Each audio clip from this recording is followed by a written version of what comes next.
Bonjour chers élèves, voilà une nouvelle vidéo sur la partie électricité intitulée Les indispensables, c'est-à-dire ce qu'il faut absolument connaître sur le circuit RC, RL et RLC. D'accord? Donc avant de démarrer, je vous pose une petite question simple. Quelle est la valeur du courant dans le circuit RC, dans la charge du condensateur? Quelle est la valeur du courant à T égale à 0? Et pendant si je remplace le condensateur par une bobine, quel sera le courant à T égale à 0? C'est-à-dire un circuit RC alimenté par une source de tension, ici, E. Et voilà le circuit, par exemple, l'interrupteur est en position 1. Quel est le courant à T égale à 0? J'enlève le condensateur, je mets une bobine. Est-ce que le courant à T égale à 0 a la même valeur? Je vous laisse réfléchir à la question et on y répondra au cours de la vidéo.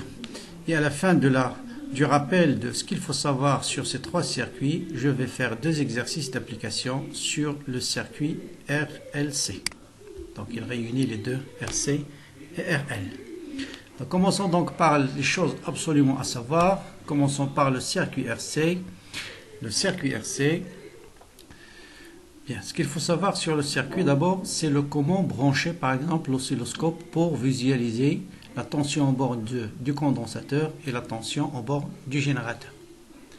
Donc si on vous demande comment brancher l'oscilloscope, tout de suite d'abord la masse, c'est le plus important. Il faut brancher toujours la masse à la borne moins du générateur. Ça c'est la borne plus. Toujours la flèche, elle rentre par la borne moins et elle sort par la borne plus. Donc la flèche vous donne le sens du courant électrique. Le courant il est dans le sens de la flèche. D'accord ? Une fois que vous avez fixé la masse, si vous voulez visualiser la tension au bord du condensateur, c'est le condensateur qui doit être à côté de la masse. Et donc ça, vous l'envoyez vers l'oscilloscope. Et cette tension, c'est la tension au bord du condensateur. Et ce point-là, on va l'envoyer vers l'oscilloscope. Et c'est cette tension, c'est la tension au bord du générateur. Supposons que vous avez le même montage, mais on veut visualiser la tension au bord de la résistance et au bord du générateur. Faites attention, il ne faut pas mettre ici vers l'oscilloscope. Il faut changer, vous ramenez la résistance à la place du condensateur. On permute. Toujours le dipôle dans lequel on veut visualiser la tension doit être lié à la masse. D'accord? Deuxième point, comment mettre les tensions dans la convention récepteur. Toujours la flèche de la tension est dans le sens inverse au courant. Donc voilà la tension au bord de la résistance.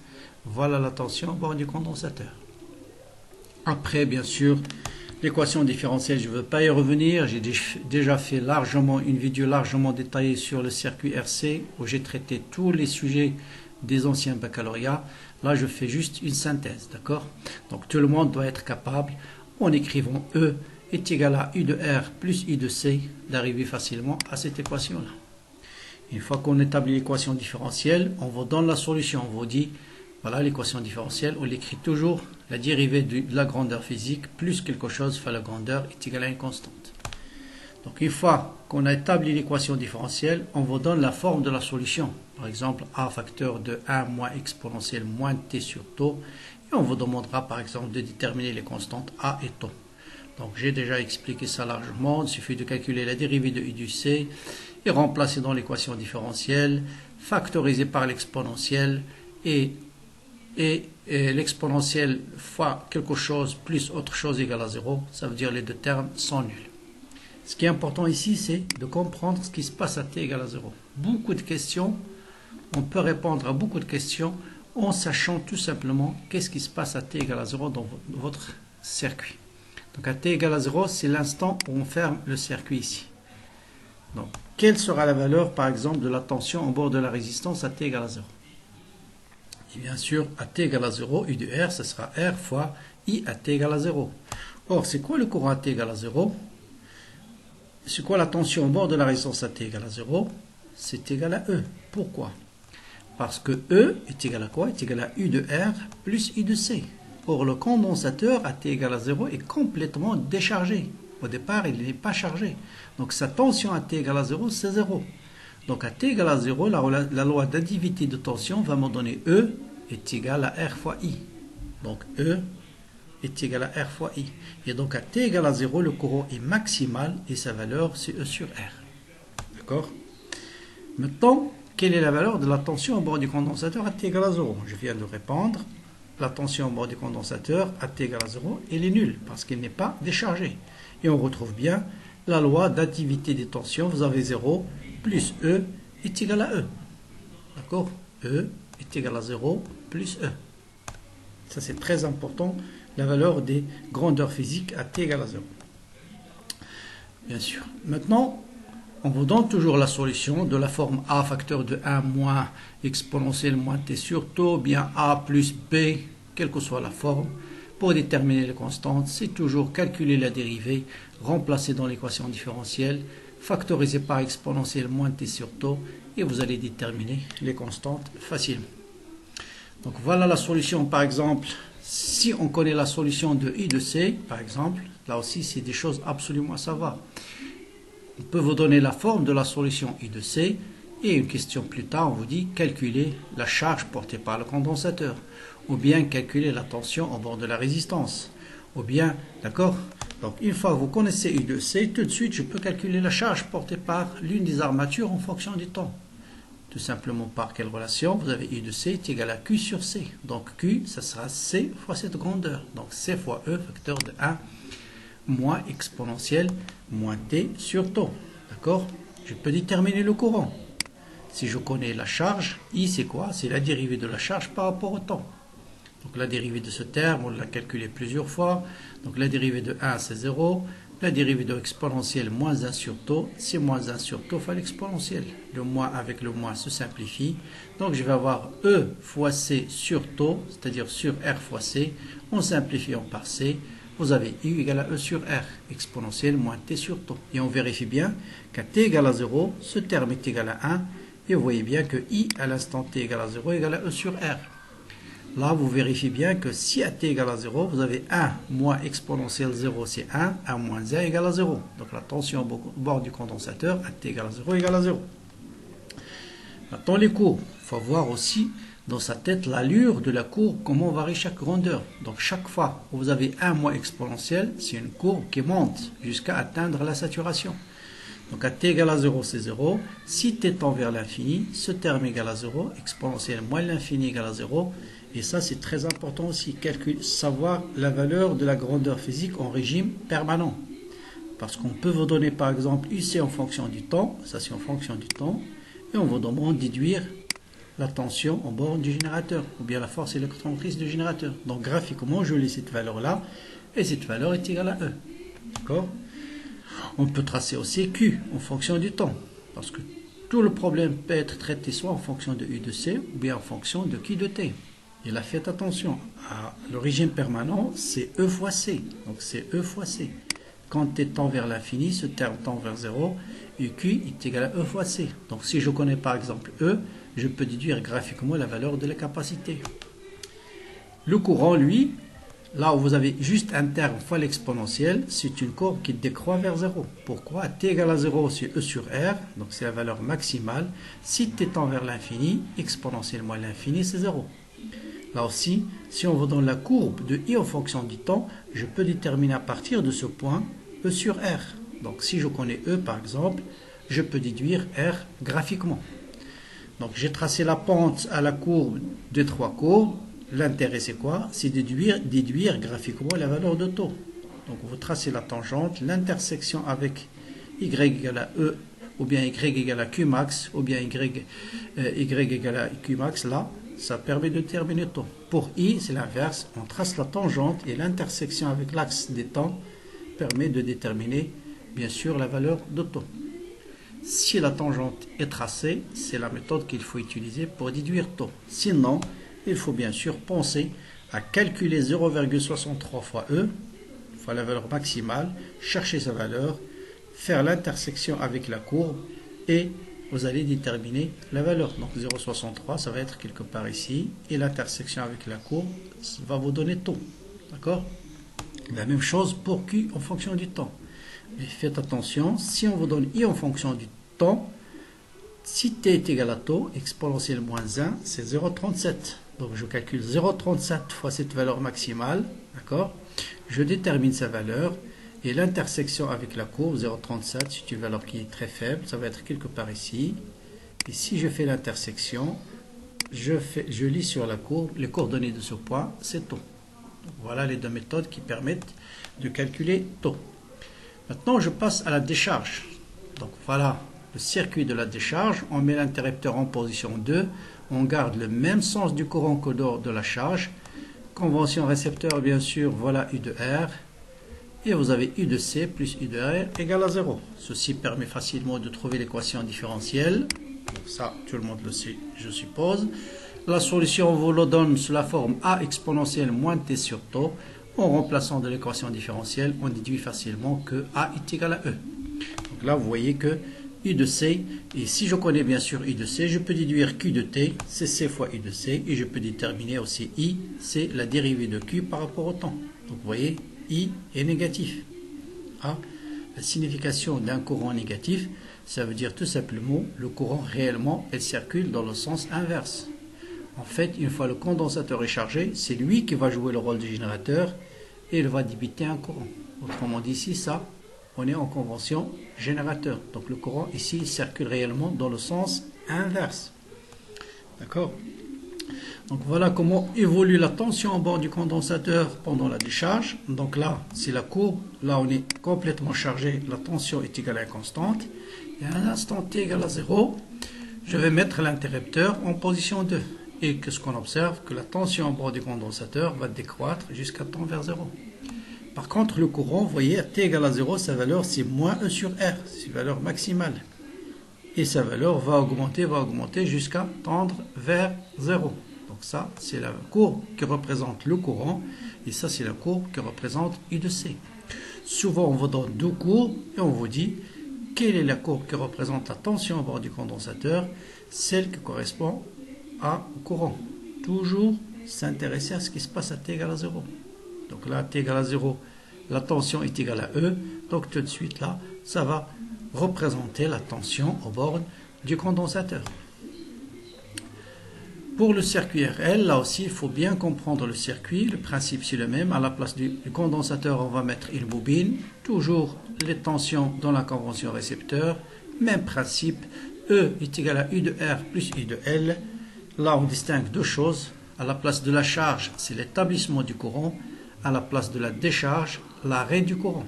Donc là, vous voyez, au lieu de la tension, on parle du courant. Maintenant, si je fais E est égal à U de R plus U de L, j'arrive aux mêmes équations différentielles vérifiées par le courant que celles vérifiées par la U de C ou bien Q pendant la charge. Donc vous voyez, c'est toujours une équation différentielle de premier ordre. On vous donne la solution. Donc ça c'est pendant la charge, ça c'est pendant la décharge. On vous donne bien sûr la solution sous la forme A facteur de 1 moins exponentielle moins T sur taux. Si je remplace ici ou bien là, je détermine facilement les constantes A et taux. D'accord? Donc taux, c'est L sur R. Très bien.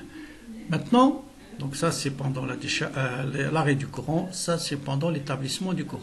Quelqu'un maintenant peut expliquer pourquoi, si je mets un condensateur ici, le courant à T égale à 0, on a vu est égal à combien? Est égal à E sur R. Alors que si je mets une bobine, à t égale à 0, le courant est nul. Vous voyez le changement, il est énorme. D'accord? Si je mets un condensateur, à t égale à 0, le courant est maximal. Si je mets la bobine, à t égale à 0, le courant est nul. Pourquoi, à votre avis? Eh bien, tout simplement parce qu'une bobine s'oppose à l'établissement du courant. Il empêche l'augmentation rapide du courant de 0 jusqu'à I. J'ai largement expliqué ce point-là dans la vidéo qui concerne le circuit RL. Et c'est pour ça, faites attention, dans les conditions initiales, ils ne sont pas les mêmes. D'accord? Donc toujours une fois que vous avez trouvé la solution I, vous pouvez déterminer la tension au bord de la bobine. C'est L fois d de I sur d de T tout simplement. Donc et on trouve E sur L exponentielle moins T sur taux pendant l'établissement du courant, alors que c'est moins E exponentielle moins T sur taux pendant l'arrêt du courant. C'est-à-dire vous dérivez ça et vous dérivez ça et vous remplacez dans cette équation-là. Et voilà comment varie I pendant l'établissement du courant et pendant l'arrêt du courant. Vous voyez, c'est l'équivalent de Q ou bien I de C pendant la charge et pendant la décharge. Ce qui est important, c'est ça, dans le régime permanent. Donc en régime permanent, c'est quoi le courant? C'est E sur R. C'est très important cette valeur-là. Ça permet par exemple de calculer l'énergie magnétique dans le régime permanent emmagasiné par la bobine. C'est 1/2 L fois I au carré, et ce I, sa valeur c'est E sur R. Pendant l'arrêt du courant, bien sûr, le courant il tend vers 0. Pour la tension au bord de la bobine, c'est l'inverse. Donc faites attention, à T égale à 0, la tension au bord de la bobine c'est E. C'est-à-dire, c'est exactement la même chose qui se passe pour la résistance pendant la charge et la décharge du condensateur. Donc à T égale à 0, pourquoi la tension au bord de la bobine est égale à E? Parce qu'à T égale à 0, le courant il est nul. Donc la tension au bord de la résistance est égale à 0. Donc j'ai I de L plus 0 est égal à E. Donc I de L est égal à E. Ou bien vous remplacez ici T par 0 et c'est T par 0. Et vous avez bien sûr I de L est égal à E sur L. Donc il y a une petite erreur ici, c'est E sur L. Hein. E sur L.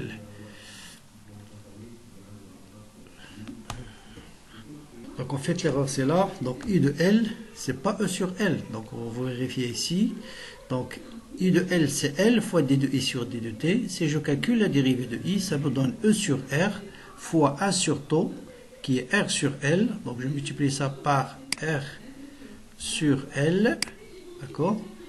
Vous simplifiez par R, donc et L aussi va se simplifier, donc il va rester ni comme E. Donc c'est E exponentielle moins T sur tau, c'est normal, parce qu'à T égale à 0, on a dit U de L plus U de R doit être égal à E. Or, U de R c'est 0, donc U de L doit être égal à E. Donc ici c'est pas E sur L, c'est exactement E, d'accord? Donc là par exemple, si on me donne la courbe I de L en fonction du temps, je peux déduire tout de suite à partir de cette courbe-là la valeur de E. Par contre, pendant l'arrêt de courant, vous voyez, il commence par moins E. Donc sa valeur ici, c'est moins E. C'est moins E. Il commence par moins E et tend vers 0. D'accord? Bien. Maintenant, l'étude énergétique. Donc, dans un circuit, que ce soit RL ou RC, il y a le générateur qui fournit de l'énergie, la résistance qui consomme de l'énergie sous forme d'effet Joule, il y a une énergie qui est stockée. Dans le circuit RC, elle est stockée dans la bobine. Dans le circuit RC, elle est stockée dans le condensateur. Dans le circuit RL, elle est stockée dans quoi? Dans la bobine, sous forme d'énergie magnétique. Quelle est l'énergie fournie par un générateur? C'est E fois I. Quelle est l'énergie dissipée par la résistance? C'est RI carré. Quelle est l'énergie stockée dans une bobine? C'est 1/2 LI carré. D'accord? Et là, par exemple, pendant l'établissement du courant, vous voyez comment évolue l'énergie, et pendant l'arrêt du courant, comment évolue le courant. Et c'est exactement la même courbe que l'énergie, par exemple, soit fournie par le générateur. Vous voyez, quand le courant augmente, l'énergie va augmenter en fonction du temps jusqu'à devenir constante. Quand j'arrête le courant, l'énergie tend vers 0. La même chose pour l'énergie perdue par effet Joule, il augmente en fonction de l'augmentation du courant. Et la même chose, l'énergie stockée par le condensateur, par la bobine, il augmente pendant l'établissement du courant et il diminue pendant l'arrêt du courant. Donc vous voyez, l'énergie, elle varie, n'a pas une valeur fixe. Comment on le détermine? Par exemple, souvent on vous dit calculer l'énergie à T égale à 5 taux, T est égal à taux. Donc je pars vers taux, je calcule la valeur de I, et si je connais I, je peux déterminer bien sûr l'énergie emmagasinée par exemple dans une bobine. Passons maintenant au circuit RLC. Donc le circuit RLC, bien sûr, souvent on vous donne d'abord l'étude d'un circuit RC, on charge le condensateur et puis on passe l'interrupteur vers la position 2. Ou bien on vous donne toujours tout de suite ce circuit, on vous dit à T égale à 0, le condensateur est chargé. Mais faites attention, ça peut être RL, on arrive au régime permanent, et ici on va mettre un condensateur. Et on va avoir exactement les mêmes équations. D'accord?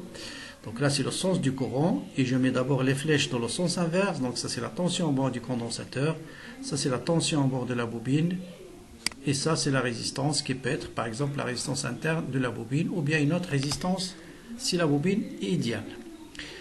Donc, et là, bien sûr, c'est la position 2, c'est ce qu'on appelle le circuit RLC libre. Libre parce qu'il n'est pas alimenté par aucun générateur. Et c'est ce qu'on va étudier, justement, le circuit RLC libre. D'accord? Donc voilà l'équation différentielle. Vous faites tout simplement U de R plus U de C plus U de L égale à 0. Donc si la résistance interne de la bobine existe, vous trouvez cette équation-là. Si la résistance est nulle, bien sûr, vous avez ici uniquement grand R.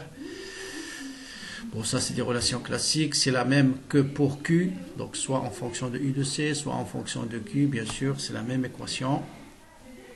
Donc ça c'est le terme d'amortissement. Donc le terme R sur L d de Q sur d de T, c'est ce qu'on appelle le terme d'amortissement. Et suivant le terme, on peut avoir trois types de régime, ce qu'on appelle le régime pseudo-périodique. Donc ça, où il n'y a pas d'amortissement, c'est-à-dire la résistance elle est nulle. Grand R plus petit R égale à 0. Faible amortissement, une résistance qui est faible. Vous voyez bien que c'est un mouvement oscillatoire, mais l'amplitude diminue en fonction du temps. Souvent, on vous donne ce schéma et on vous dit c'est quel régime est justifié. Donc il suffit de répondre pseudo-périodique. Pourquoi? Parce que l'amplitude de la tension diminue en fonction du temps. Là aussi souvent des questions classiques. Pourquoi l'amplitude diminue? Parce qu'il y a une résistance. Et qui dit résistance dit une perte d'énergie par effet Joule. Et il existe une valeur de la résistance critique entre ce régime-là et ce régime-là. C'est ce qu'on appelle la résistance critique. Ça veut dire là où les oscillations disparaissent. Et c'est ce qu'on appelle un régime apériodique ou fort amortissement. Donc maintenant je passe à un circuit LC, c'est-à-dire la résistance elle est nulle, d'accord. Donc le terme de premier ordre disparaît et on trouve une équation de deuxième ordre. Dans la solution, bien sûr, on vous donne la solution. C'est A, U de T est égal à UM cosinus 2pi sur T0 fois T plus phi. Quels sont les types de questions? Soit on vous donne la courbe de IC en fonction du temps et on vous demande de déterminer T0 et UM. Soit on vous donne une expression numérique et à partir de l'expression numérique, il faut déterminer T0 et aussi UM. Bon, si on vous donne la solution, des fois aussi on vous dit déduire que T0 est égal à ça. Donc il suffit de calculer I de C, calculer la dérive seconde, remplacer et vous allez trouver tout de suite T0. Donc j'ai largement expliqué ça dans les vidéos consacrées au circuit RL. Voilà ce qui est important dans le circuit LC à comprendre, c'est si vous démarrez à T égale à 0 par un condensateur chargé. On vous donne par exemple ces deux courbes et on vous dit laquelle représente le courant, laquelle représente la tension aux bornes du condensateur, laquelle représente la tension aux bornes de la bobine. Toujours, on revient à T égale à 0. Et vous voyez que la T égale à 0, c'est la tension du condensateur qui est maximale, puisque le condensateur était chargé à T égale à 0, donc c'est bien la rouge qui va représenter la tension aux bornes de U de C. Mais faites attention, si par hasard c'est la bobine qui était chargée, et on va les lier avec un condensateur, c'est l'inverse. C'est la tension au bord au courant qui va être maximale à T égale à 0, et c'est la tension au bord du condensateur qui va être nulle. Deuxième remarque, vous remarquez toujours que lorsqu'une grandeur est nulle, l'autre est maximale. Donc vous voyez, courant nul, tension maximale, extrémale, ça peut être maximale, ça peut être minimale. Tension I de C nulle, vous voyez que ça correspond à un courant maximum, mais en valeur négative.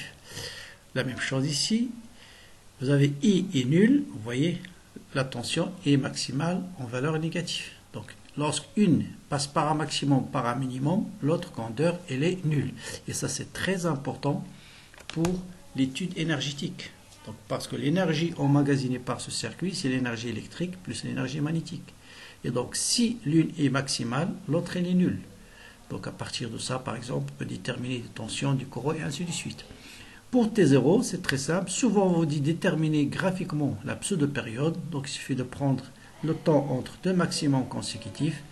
Et connaissant T0 et L ou bien T0 et C, on peut déterminer l'autre variable, soit C, soit L. Bien, donc voilà un peu ces rappels. Maintenant, on va passer à deux exercices vraiment très simples de type baccalauréat. J'espère que tout le monde va répondre à ces questions qu'on va traiter sans aucune difficulté.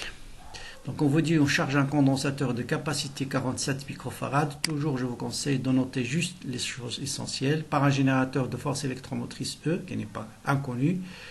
Et on le place en ciré avec une inductance idéale, bobine idéale plutôt, d'inductance L, inconnue bien sûr, de résistance aussi inconnue et un interrupteur à T égale à 0. Qu'est-ce qu'on fait? On ferme l'interrupteur. La tension I de C au bord du condensateur est visualisée à l'aide d'un condensateur relié à une interface. On réalise plusieurs mesures en utilisant des résistances différentes. Là, on va voir quel est l'effet de la résistance sur la tension dans un circuit RLC. De quel type d'oscillation s'agit-il? Le circuit T le siège dans les trois cas. D'accord? Quel est ce type d'oscillation dans les trois cas? Classez-les par ordre croissant. C'est-à-dire, est-ce que c'est R1 qui est grande? Laquelle des plus grandes qui suit? R2 est la plus faible. Question 3. Détermine la pseudo-période. Et petit b, sachant que la pseudo-période est égale à la période propre, calculer la valeur de l'inductance. Et enfin, donner en le justifiant la valeur de E, la force électromotrice du générateur. Donc vraiment des questions type baccalauréat, c'est ce type de questions qu'on vous pose, c'est pas très méchant, il suffit juste de bien comprendre la physique de chaque circuit. Allons-y donc, de quel type d'oscillation? Donc ça c'est une question de cours, absolument connaître par cœur. Chaque fois que vous avez un mouvement oscillatoire dans l'amplitude diminue, c'est bien sûr ce qu'on appelle le régime pseudo-périodique. Donc là, il suffit de dire régime pseudo-périodique. Pourquoi? L'amplitude diminue au cours du temps. Deuxième question. Dans un régime pseudo-périodique, la résistance est plus grande. Pourquoi? Comment classer la résistance? Là, il suffit de savoir quel est le rôle d'une résistance dans un circuit RLC. Le rôle de la résistance, c'est quoi? Ça crée des pertes par effet Joule sous forme de chaleur. Donc plus la résistance est grande, plus les pertes vont être importantes. Et donc plus l'amortissement va être fort. Autrement dit, là où il y a un faible amortissement, c'est cette courbe-là, c'est celle-là qui va avoir la résistance la plus petite. Donc c'est R1 qui est la plus petite. Quel est le deuxième qui a eu le moins d'amortissement? C'est cette courbe-là qui correspond à R3. Donc c'est R1 qui est plus petite, suivi de R3. Et fort amortissement, c'est cette courbe-là qui correspond à quoi? Qui correspond à R2. Donc voilà, à R2. Donc, on va dire tout simplement, dans un régime pseudo-périodique, plus la résistance est grande, donc les pertes sont importantes, plus l'amortissement est grand. Et on a donc, c'est R2 qui est la plus grande, fort amortissement, suivi de R3, suivi de R1. Donc, déterminer la pseudo-période, là aussi, faites très attention. Des fois, c'est très difficile de lire le temps entre ce maximum et ce maximum. Donc, vous n'êtes pas obligé d'utiliser toujours les deux premiers maximums. Regardez s'il y a un point qui est clair sur la courbe. Voilà, je vois un qui est clair ici. On vous donne la valeur, c'est 30. Donc, je peux utiliser ça pour déterminer la pseudo-période. Combien de périodes entre ce temps-là est égal à 0? Je compte. Donc voilà une période entre deux maximums consécutifs, voilà une deuxième période et voilà une troisième période. Donc je dis tout simplement, graphiquement, j'ai 3t est égal à 30 millisecondes. Donc t égale à 10 millisecondes et mettre bien les unités. Faites très attention. Bon, calculer la valeur de L, donc question classique, si je connais t, t0 c'est 2 pi racine carrée de LC, je lève au carré, t0 au carré, ou bien t carré c'est 4 pi carré fois LC, et donc je vais déduire la valeur de L, c'est t carré sur 4 pi carré fois C. Je fais l'application numérique, faites très attention de ne pas oublier de transformer les millisecondes en secondes et les microfarades en farades. Donc on me donne de l'énoncé C est égal à 47 microfarades, je dois la transformer en farades, c'est 10 moins 6. Et l'unité de L, c'est le Henry, ne pas oublier, c'est très important. Perdez des notes facilement en oubliant les unités. Donc voilà une question intéressante des données en le justifiant la valeur de E. Donc c'est ce que j'ai expliqué tout à l'heure. C'est très important de savoir la valeur des grandeurs physiques à t égale à 0. Donc à t égale à 0, on vous dit on a démarré par un condensateur qui est complètement chargé. Et on a expliqué tout à l'heure que si dans un circuit RC, le condensateur est complètement chargé, I de C à t égale à 0 est égal à quoi? Est égal à E. Donc tout simplement, il suffit de dire à t égale à 0, le condensateur est complètement chargé, donc I de C est égal à E. Je vais dans la courbe, je lis la valeur de I de C à t égale à 0, et je note la valeur tout simplement E égale à 6 volts. Donc voilà pour ce premier exercice. Passons à un deuxième exercice, toujours sur le circuit RLC. Là, on vous donne la valeur de l'inductance, un Henry, de résistance inconnue, de condensateur C. Donc toujours le condensateur initialement chargé, on le décharge dans une bobine et on enregistre cette courbe-là. Établir l'équation différentielle vérifiée par l'intensité dans le circuit RLC. Exprimer l'énergie électromagnétique en fonction de LC, I et U de C. Comment varier cette énergie en fonction du temps? Justifier. Calculer la perte d'énergie entre deux instants. Donc c'est vraiment un exercice qui va expliquer correctement ce que c'est que le phénomène d'énergie dans un circuit RLC et à quoi est due cette perte d'énergie. Donc allons-y. Donc première question, je pense que tout le monde maintenant est capable de trouver l'équation différentielle de n'importe quel circuit. Seule chose, c'est mettre le sens du courant et indiquer les flèches en convention récepteur. Donc j'ai une bobine d'inductance L, de résistance grand R. C'est la même chose qu'une bobine avec une résistance. C'est exactement la même chose. Le courant circule dans ce sens parce que lorsque le condensateur se charge, le courant est dans ce sens-là. Donc on garde le même sens. Et bien sûr, la flèche est dans le sens inverse. La flèche est dans le sens inverse. J'applique la loi d'additivité de tension. Donc ça, c'est des relations que tout le monde connaît. Donc I de C plus la tension à bord de la bobine égale à 0. Ça veut dire RI plus LD de I sur D de T plus I de C égale à 0.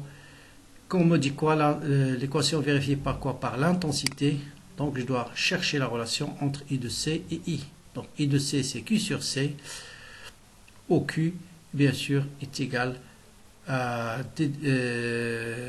I égale à D de Q sur D de T. Pardon, d'accord? Donc soit pour éliminer le Q, bien sûr, Q ici, il faut dériver toute cette équation-là par rapport au temps. Donc, si je dérive ce terme, donc la dérivée R fois la dérivée de I sur dt, plus L, dérivée seconde, plus 1 sur C fois D de Q sur D de T. Or, D de Q sur D de T n'est autre que le courant. Et là, j'arrive à l'équation différentielle en divisant par R partout, vérifiée par I. Donc, vous voyez, si j'enlève ce terme, c'est l'équation de LC, de circuit LC. D'accord? Donc ça, bien sûr, on ne vous demande pas de résoudre cette équation différentielle, on vous donne toujours la solution. Et la solution, bien sûr, dépend de la valeur de R. Si R égale à 0, c'est un régime périodique. Si R est faible, c'est un régime pseudo-périodique. Si R est très grand, c'est un régime apériodique. Donc là, on ne va pas parler de la solution, ça a été traité dans l'exercice précédent. Là, on va parler juste de l'énergie. Donc l'énergie électromagnétique dans un circuit RLC est égale à quoi? Il y a une énergie électrique, bien sûr, et une énergie magnétique. Donc l'énergie électrique, c'est 1 demi C fois UC au carré, et l'énergie magnétique, c'est 1 demi L I carré. L'énergie électromagnétique, c'est la somme des deux. On l'appelle énergie électromagnétique. Pourquoi? Parce qu'il y a une énergie électrique et une énergie magnétique. Comment varie cette énergie en fonction du temps? Voilà une question toujours classique dans les examens aussi. Pour étudier la variation d'une fonction en maths, qu'est-ce qu'on fait? On étudie la dérivée. Si la dérivée est positive, la grandeur physique augmente. Si la dérivée est négative, la fonction décroissante, donc la grandeur physique va diminuer.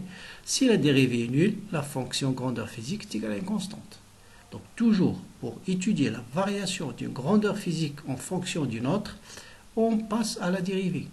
C'est exactement ce qu'on fait en maths. Donc une dérivée positive, fonction croissante, une dérivée négative, fonction décroissante, et une dérivée nulle, la fonction, elle est comment? Elle est constante. Donc pour déterminer la variation, je calcule la dérivée de E par rapport au temps. La variable, c'est le temps. Et donc je calcule D de E sur D de T, c'est la dérivée de ce terme, l'énergie magnétique, plus la dérivée de l'énergie électrique. Tout ce que vous avez besoin pour calculer cette dérivée, c'est quoi? La dérivée de x carré par rapport au temps. Faites très attention, ce n'est pas 2x. C'est 2x fois d de x sur d de t. Donc en fait, c'est comme si on divise par rapport à x,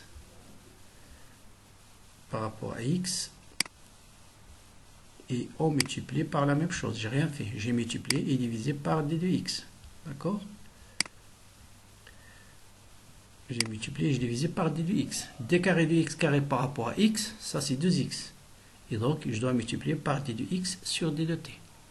Donc, la dérivée de i au carré, c'est 2i d de i sur d de t. Et la dérivée de ic au carré, c'est 2 fois uc d de uc sur d de t. D'accord? Donc, voilà.